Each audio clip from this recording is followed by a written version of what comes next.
For today's video ay tuturo ko sa inyo kung paano tugtugin ang kantang The Lazy Song by Bruno Mars.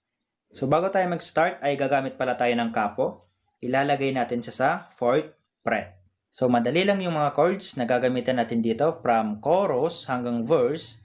Yung mga chords na gagamitin natin dyan ay G, D, at C. At para naman sa strumming pattern niya ay ganito. Down, down, down, up. Lagyan natin ng chords. So ganito siya. Down, down, down, up. Then lipat ng chord.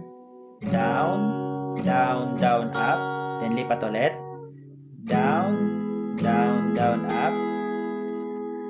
Down, down, down, up. Nakuha ba? Kung okay na ay, play na natin yung chorus. Today I swear I'm not doing anything. I just wanna lay in my bed.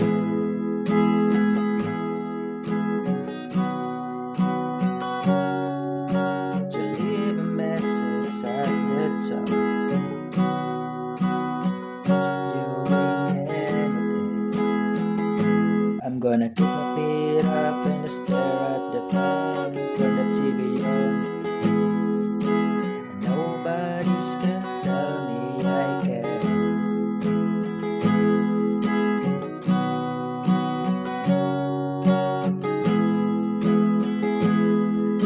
Cause in my castle I'm just waiting. Then pre-chorus. So ang mga chords na gagamitin natin dito ay A minor, B minor. So yung easy version niya ay ganito lang. Next ay C, and last ay D. Kaya ngayon, play na natin yung pre-chorus. Oh yes, I said it, I said it, I said it 'cause I can. Today I don't feel like doing anything. I just wanna lay